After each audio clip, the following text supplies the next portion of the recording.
Bakit nga ba tayo nakakalimot? Pag-usapan natin yan ngayong video na ito. What's going on, Reapers? Welcome back to the 7th episode of Introduction in Psychology. My name is Net Nigel and I am a third-year BA Psychology student. Ngayon natapos na tayong pag-usapan kung ano ang consciousness, pag-usapan naman natin kung ano ang memory.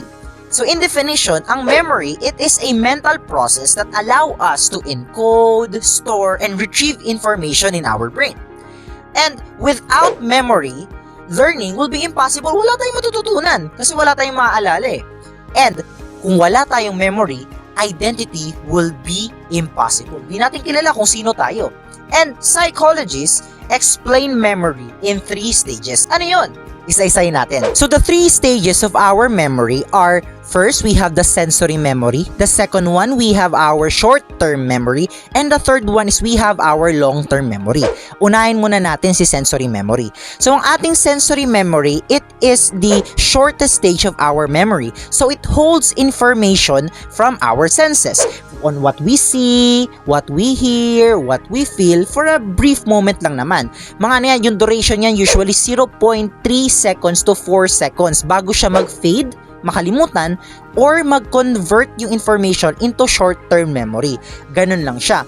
At bago muna tayo dumako sa short-term memory, isa-isahin muna natin kung ano-ano yung mga sensory memory. So ang ating sensory memory, ito lang naman ang ating 5 senses. And these are their scientific names, no? So we have the iconic memory for our visual, we have the echoic memory for our auditory or panrinig natin, haptic memory for our touch, olfactory memory for our smell, and gustatory memory for our taste. So basically, these are just your 5 senses lang naman. So ang ating second stage of memory will be the short-term memory. So when we say short-term memory, it is the mental workspace for holding temporary and manipulating small amounts of information. Small lang yung kaya niyang i-retain. At usually nagre-retain ito for about 15 to 30 seconds lang kung walang rehearsal. Example dyan is, for example, meron kayong pinapa-memorize ng teacher nyo, yung teacher nyo meron pinapa-memorize sa inyo, then after nyo siyang na-recite is wala na, nakalimutan nyo na siya. Ganun lang siya, short term lang siya.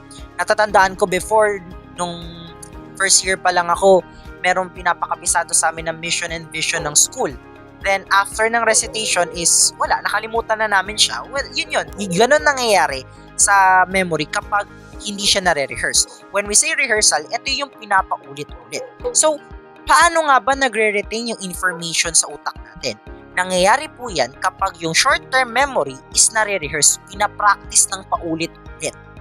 Then, pag na-practice siya ng paulit-ulit, mako-convert na siya into long-term memory. So, ang ating long-term memory, this is our third stage na ng ating memory. So, in definition, long-term memory is the brain's vast enduring storage system for information, holding memories from minutes to a lifetime.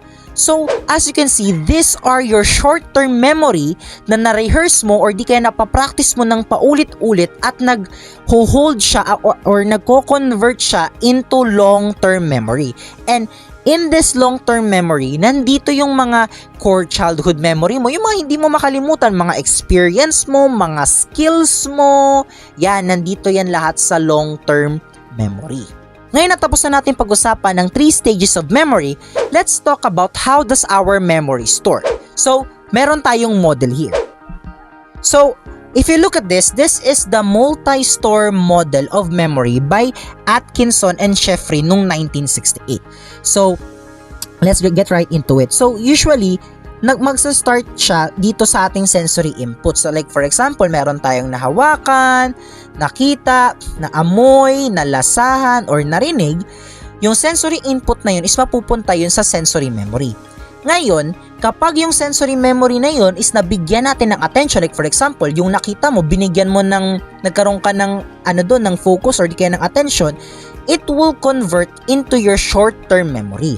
Ngayon, yung short-term memory mo na yun is kapag na-rehearse siya or di kaya na paulit-ulit siya, yung short-term memory mo, it will encode into your long-term memory.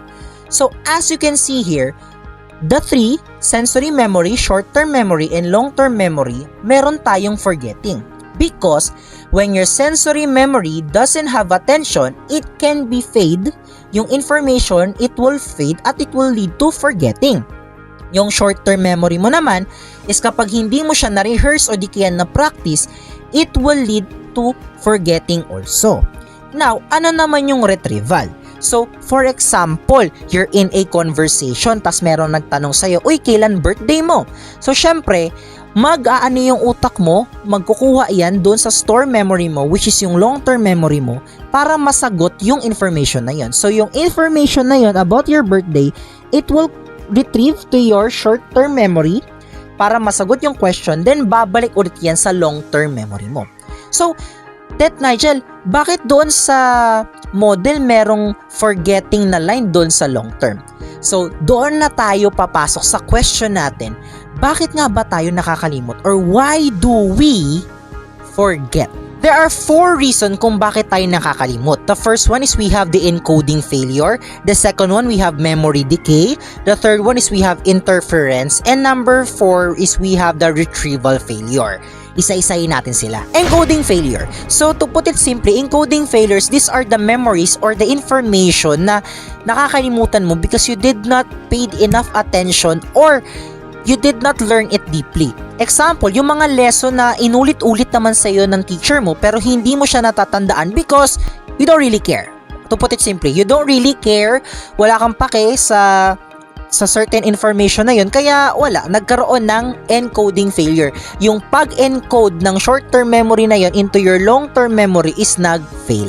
Kaya napakahalaga talaga magkaroon tayo ng pake or we put enough attention to a certain information para ma-convert siya into your long-term memory. The second reason naman is yung memory decay. So, nangyayari yung memory decay kapag meron tayong memory or information na hindi naman natin laging nagagamit, nagde-decay siya. Like for example, yung mga lessons natin nung high school, nung elementary, kapag hindi natin siya araw-araw ginagamit or hindi natin siya ginagamit at all, makakalimutan mo siya. Kasi nag-weak yung nerve signals o yung nerve na nagko-connect doon sa certain memory na yun, nag-weak siya kasi hindi siya nagagamit. So the third reason naman kung bakit tayo nakakalimot is because of interference. So when we say interference, these are the memories or the information na nakalimutan mo kasi maraming similarities. For example, a friend ask you, natatandaan mo pa ba kung ano yung binigay ko sa'yo? Syempre, hindi mo maalala on that statement because marami kang nabigay sa kanya.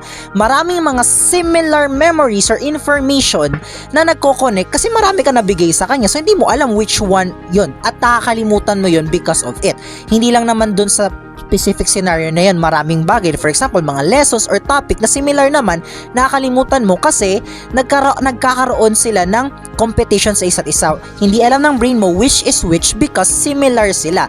Nagkakaroon ng cluttering. So usually, ang technique lang naman para hindi mangyari sa interference is magkaroon ka ng specification. Like for example, merong similar topics or similar lessons. So you have to give them a specification or a characteristic para hindi mo sila makalimutan. Kumbaga, bibigyan mo sila in Tagalog ng palatandaan. Ganon siya. The fourth one naman is we have what you call retrieval failure. So, simply, yung retrieval failure, ito lang naman yung mga nasa dulo na ng dila ko or it's on the tip of my tongue na situation. So, nangyayari ito kapag meron tayong mga information or memories na hindi natin naaalala kasi yun, nasa stuck lang siya doon kasi kulang sa proper specification, para rin siyang interference pero ang difference lang kasi it's not about similar memories but rather kulang ng enough cues para makuha yung certain information na yun. For example, nag-uusap kayo ng kaibigan nyo about a certain movie tapos hindi mo matandaan kung sino yung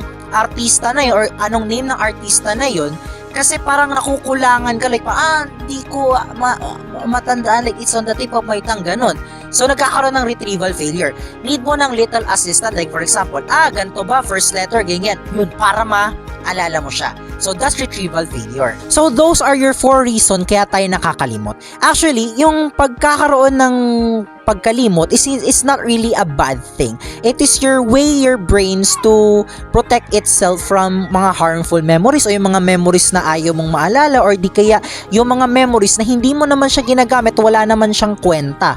So kumbaga, pino-forget na yun ng brain nyo for your convenience para meron kang brand new information na pwede mong ipasok sa brain mo. So, being forgetful is not really a bad thing. It is part of your cognition. So para hindi nyo makalimutan ang pinag-usapan natin ngayong araw na ito, here are some key takeaways. Always remember that memory is dynamic and not perfect. And I already said earlier, forgetting is a normal part of cognition, and understanding memory improves your learning strategies. Ngayon na alam nyo na kung bakit tayo nakakalimot, alam nyo na how to convert the memory into long term, it is your way na. Kayo na bahala doon on how to strategize your learning para naman makatulong siya sa mga studies nyo. Always remember, Reapers, that memory shapes who we are. And forgetting is a reminder for us na we're just humans. And understanding memory helps us to study smarter, remember better, and be kinder to ourselves. So yun lamang po, Reapers, ang ating video ngayon. I hope you learn a lot. Don't forget to like, share, subscribe to my channel, and i-share nyo na ito sa mga makalimuting yung mga classmate, friends, or mga psych major. So yun lamang po, and whoop!